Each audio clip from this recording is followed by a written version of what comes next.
Indépendance totale. 7h, 10h sur Radio Courtoisie, ligne droite, Baudouin-Wisselmann. Comme tout le monde, Paul Fersli s'est interrogé sur l'existence de Dieu. Il s'est douté d'une présence quelque part là-haut qui nous ferait peut-être un jour un signe. Comme beaucoup, il a ouvert une Bible, il en a lu quelques passages et l'a refermée. Pour autant, Paul Fersli n'a pas refermé le dossier si vite.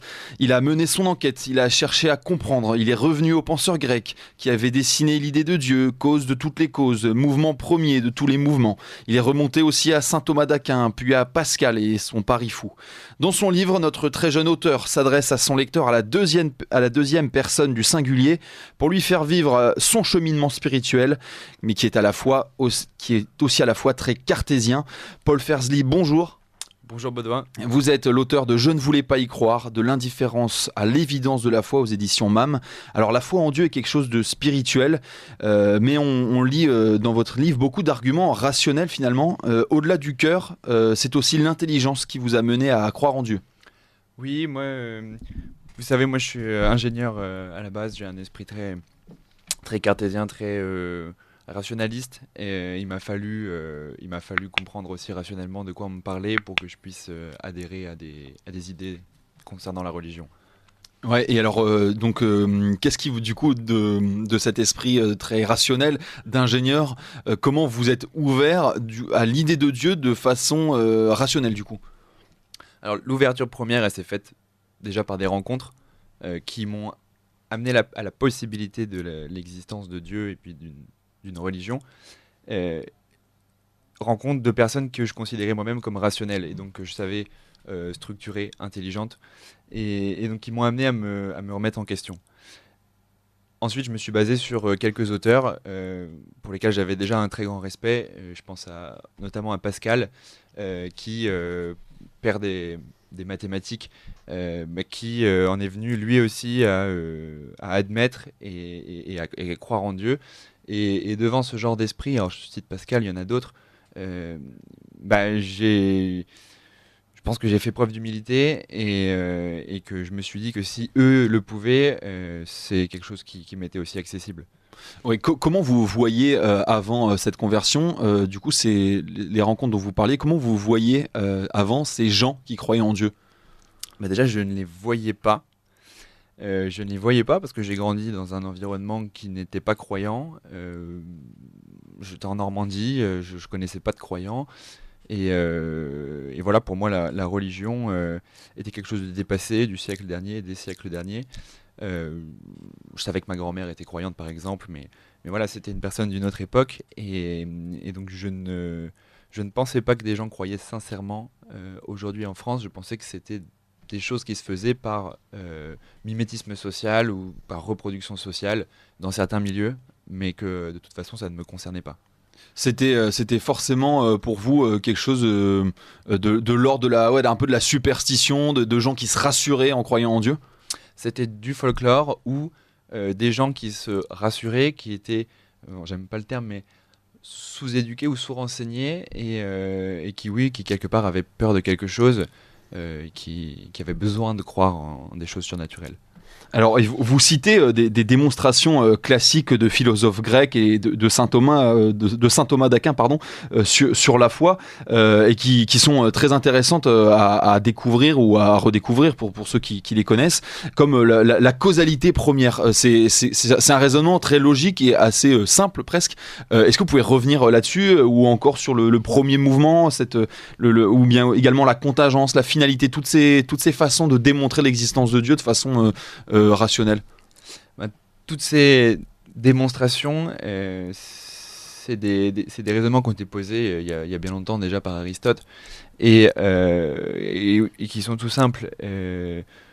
La causalité que vous citez, c'est toute chose est causée, on peut remonter de cause en cause, de cause en conséquence, on a une chaîne de causalité et que cette chaîne, tout simplement, on a cette intuition que quelque part on peut pas remonter à l'infini. Aujourd'hui on sait que l'univers est daté, on peut pas remonter à l'infini et donc il y a bien une cause originelle.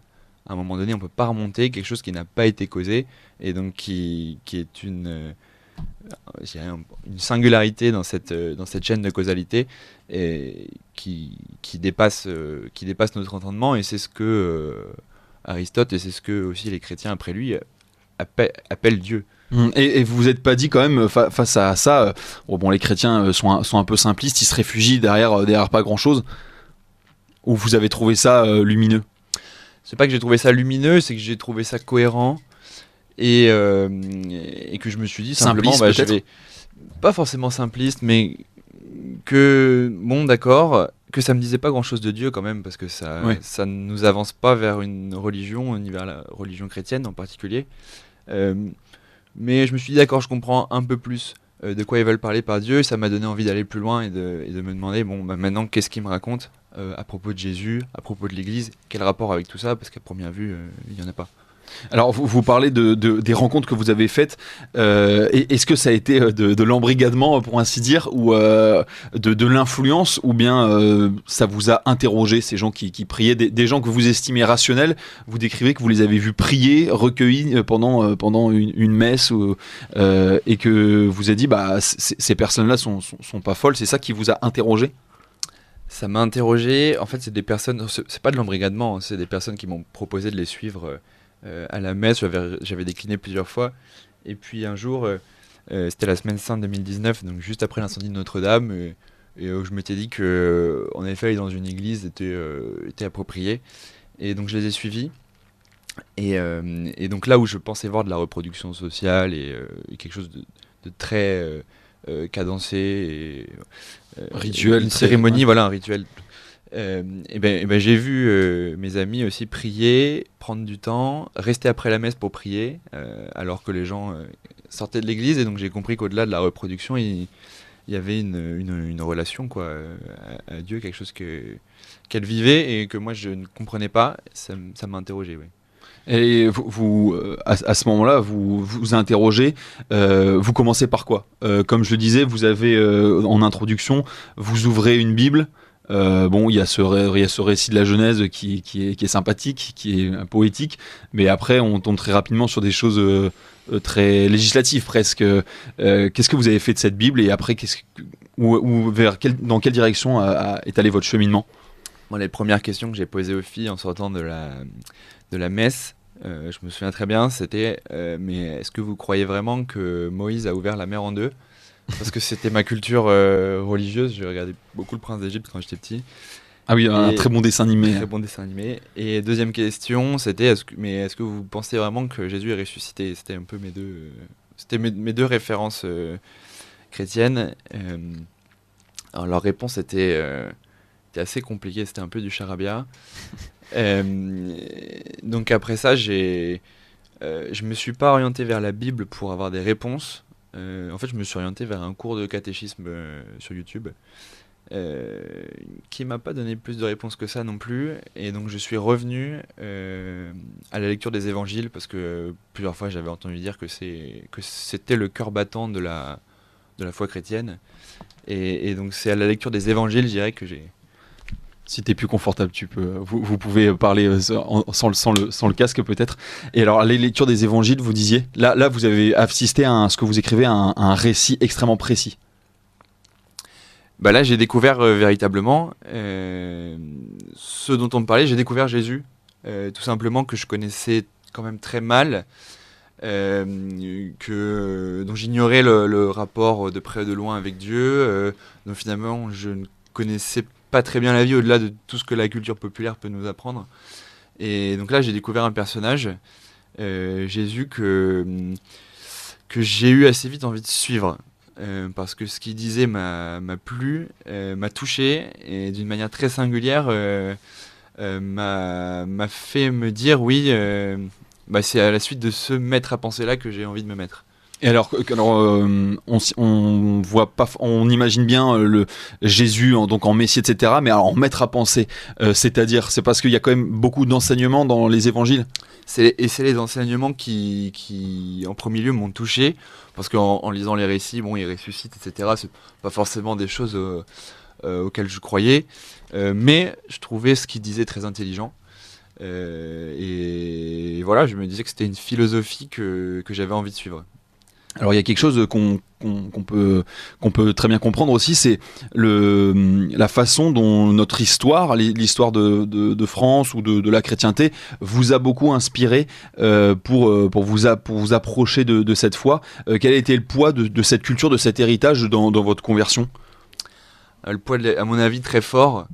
Parce que j'ai grandi en France, donc dans une société fondamentalement issue de christianisme ou chrétienne.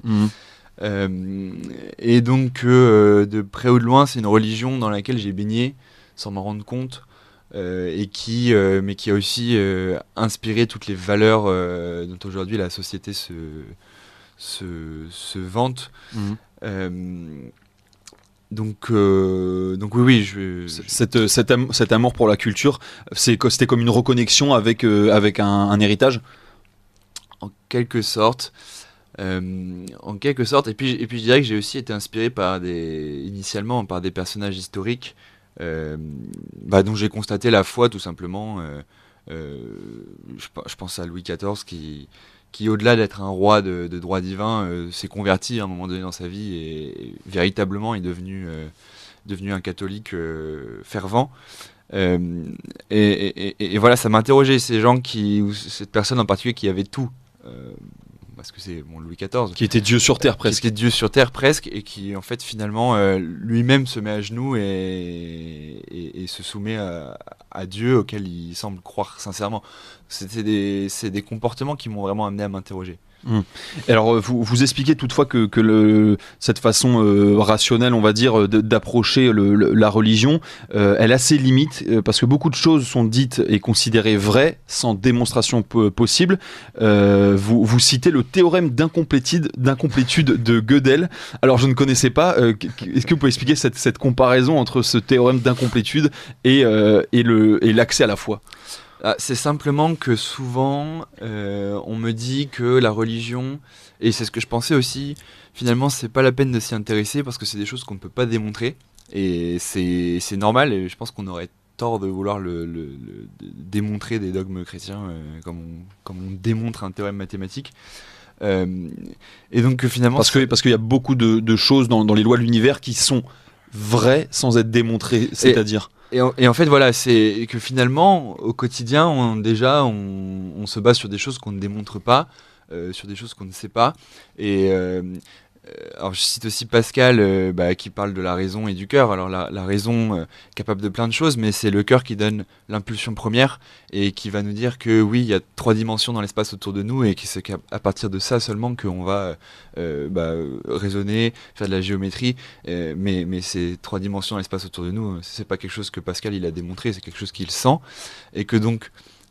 en physique, on a des choses déjà qu'on ne démontre pas, mais Gödel va plus loin. Et donc j'ai fait des études de mathématiques et j'avais fait les mathématiques parce que justement je trouvais ça magnifique parce que démontrable et entièrement saisissable. Et Gödel nous explique que en fait même en mathématiques il y a des théorèmes qu'on peut pas démontrer. C'est comme la suite de Syracuse. Exactement, et c'est des choses toutes simples. C'est cette suite et en quoi ça vous inspire le fait que la foi est vraie même si elle est indémontrable, ou enfin l'existence de Dieu. C'est des exemples tout simples. Suite de Syracuse, peut-être que j'explique rapidement, c'est que prenons un nombre entier, n'importe lequel, positif, on le divise par 2 si jamais il est pair, on le multiplie par 3, on ajoute 1 s'il est impair, on recommence le processus. Et on peut recommencer à l'infini et on tombera toujours dans la chaîne 4, 2, 1, 4, 2, 1, 4, 2, 1. À chaque fois on tombe sur 4. Voilà, à chaque fois on tombe sur 4. N'importe quel nombre de départs nous fait arriver à 4. Et ça, c'est quelque chose qu'on sait. On n'a jamais trouvé de nombres qui contredisent. Les ordinateurs aujourd'hui sont capables d'aller très loin. On arrive à cette suite. On ne sait pas le démontrer. Et peut-être qu'on ne saura jamais le démontrer. Et pourtant, c'est des choses tout simples. C'est un exemple parmi tant d'autres en mathématiques, il y en a en physique, mais qui me font dire que finalement on n'a pas besoin de tout démontrer pour savoir des choses vraies, et puis il y a des choses vraies qui ne sont pas démontrables. Et alors vous basez là-dessus pour expliquer que l'accès à la foi, du coup, ne peut pas simplement se satisfaire de la pure raison. Mais est-ce que du coup, là, on passe pas dans le domaine de l'illumination, justement de la foi, quoi, pour accéder à Dieu. Mais justement, on passe dans le domaine de la foi, donc ce qui est autre chose que de la démonstration, mais tout ça m'invitait simplement à croire que ce domaine de la foi n'était pas intellectuellement absurde. Ah oui, d'accord, très bien. Donc, à ce moment-là, comment va se passer ce moment où vous allez vous dire, ok, donc Dieu est quelque chose qui est conceptuellement concevable et démontrable, du coup, mais pourquoi vous vous dites, ce sera le Dieu des chrétiens? C'est votre héritage culturel. C'est l'héritage culturel qui m'a mené au Dieu des chrétiens. Oui, c'est là qu'on m'a proposé d'aller. C'est là où je suis arrivé le plus naturellement. Je me suis quand même un petit peu intéressé aux autres dieux, mais plus pour leur donner le bénéfice du doute que dans une véritable recherche de conversion. D'accord. Et alors, comment dans le christianisme vous assurez que c'est cette bonne direction, c'est cette idée la profondeur de cette révélation avec un Dieu qui se fait homme. Qu'est-ce qui va le plus vous conforter dans cette voie-là, et pas que vous alliez parce que vous auriez pu être protestant ou même orthodoxe dans le christianisme. J'aurais pu être orthodoxe, ça c'est... En plus de par vos ascendances libanaises. En plus de par mes ascendances libanaises grecques orthodoxes, ça c'est une question que j'ai pas forcément voulu élucider. Je considère que les différences sont assez mineures. Le christianisme, j'ai été vraiment attiré par l'humilité de ce Dieu qui vient, qui prend part à l'humanité, qui subit tous les maux, qui la rachète en se sacrifiant lui-même. J'ai trouvé que c'était la plus belle religion, et il y a ce côté très tragique qui m'a attiré, et il y a cet enseignement qui moi me rassure, parce que je me dis que quoi qu'il arrive, je sais que moralement je vais dans une bonne direction, donc au pire il y a pas de mal. Alors, vous abordez la question du mal qui nous arrive en tant qu'homme. Vous racontez que votre grand-mère était croyante jusqu'à la mort brutale de son mari. Comment vous répondez à cette question, ou par exemple, il y a un exemple récent qui nous interpelle, c'est comment, par exemple, les parents du petit Émile qui a disparu et dont on n'a toujours aucune trace, comment des gens qui sont comme les parents d'Émile très croyants, comment font-ils pour encore croire en Dieu après une épreuve pareille? Et par exemple, pour votre grand-mère, comment vous lui avez répondu? C'est à la perte de sa maman. Pardon. C'est très délicat, parce que évidemment parler à des gens qui souffrent, c'est toujours assez délicat. Moi, ce que je leur dis, c'est que finalement c'est pas l'œuvre de Dieu, c'est pas Dieu qui est responsable du mal. Et dans la théologie chrétienne, le mal est introduit sur terre par la désobéissance de l'homme. C'est pas la volonté de Dieu que de faire du mal. C'est l'homme qui a amené le mal, et Dieu qui ne peut que le regarder de loin, qui par amour de la liberté, Dieu les laisse faire finalement. Et voilà, c'est une larme à l'œil certainement qui les regarde faire, mais il ne va pas leur reprendre leur liberté pour les empêcher de faire le mal. Très bien, merci beaucoup Paul Ferzli d'avoir été avec nous. Vous êtes l'auteur de Je ne voulais pas y croire, de l'indifférence à l'évidence de la foi aux éditions MAM.